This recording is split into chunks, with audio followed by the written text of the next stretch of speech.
The Lord be with you. A reading from the Holy Gospel according to Luke. Glory to you, O Lord. At that time Jesus said, "To what then shall I compare the men of this generation? And what are they like? They are like children sitting in the marketplace and calling to one another. We piped to you, and you did not dance. We wailed, but you did not weep. For John the Baptist has come eating no bread and drinking no wine, and you say he has a demon. The Son of Man has come eating and drinking, and you say, behold, a glutton and a drunkard, a friend of tax collectors and sinners. Yet wisdom is justified by all her children." The Gospel of the Lord. Praise to you, Lord Jesus Christ. God is good, and all the time.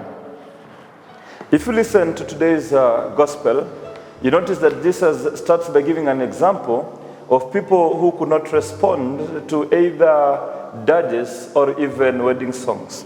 He puts it in a game of children. And then he complains about the fact that, well, John the Baptist lived a life of austerity. His life of love and joy with the people becomes to them also an obstacle in their following him.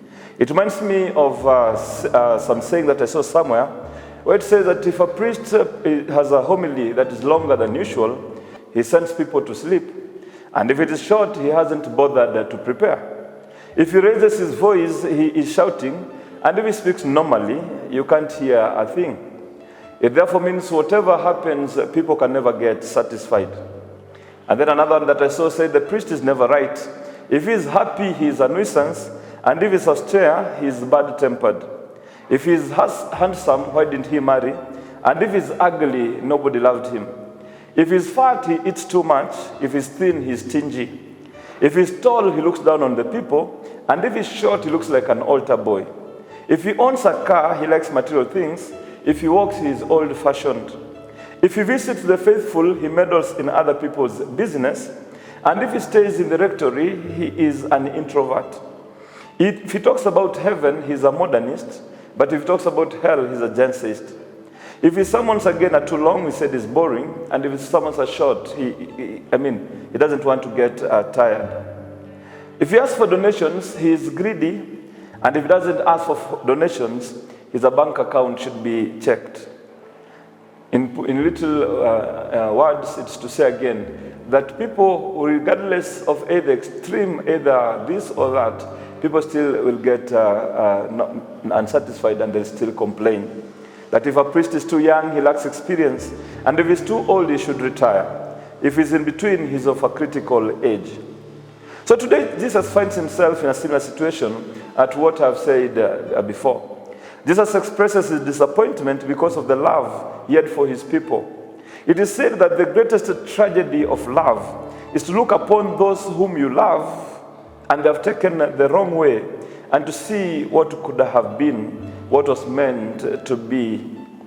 It is the pain of parents seeing their children go astray when they have given them the best they could afford. It is the pain of couples living with a cheating partner when you have done your best to be the best for him or for her. I have heard this complaint about many couples saying about their partners, "What else do you want from me? I have given you everything. What is it that you go to seek outside there?" It is the pain of teachers who have provided everything to the students for them to pass their exams and excel in life.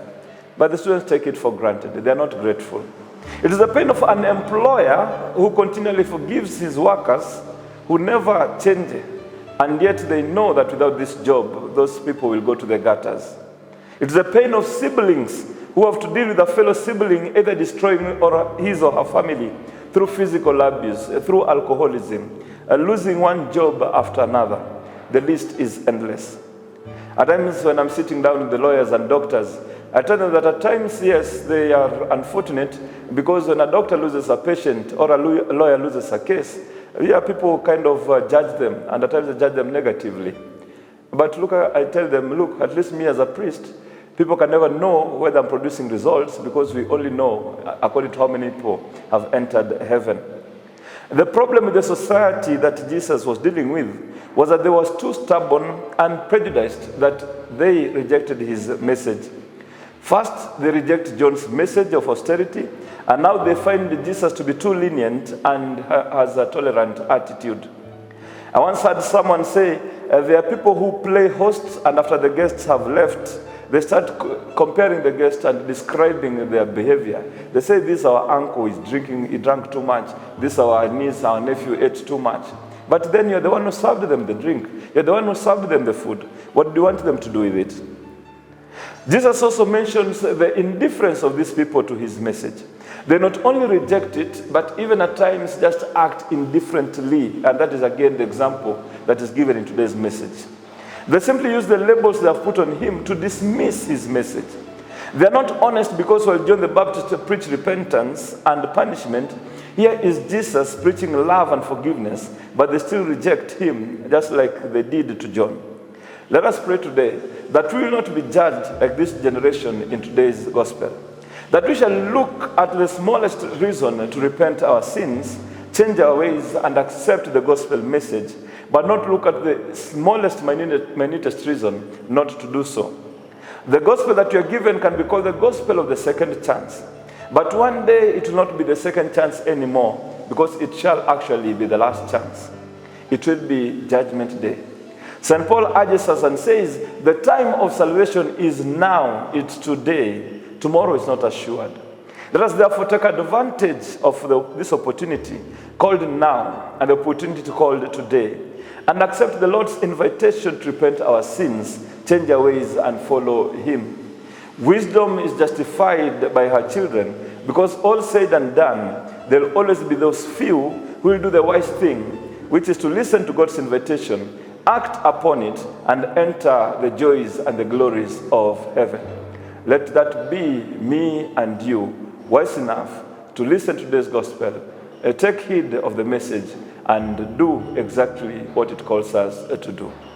May Almighty God bless you in the name of the Father, and of the Son, and of the Holy Spirit. Amen. And have a lovely day.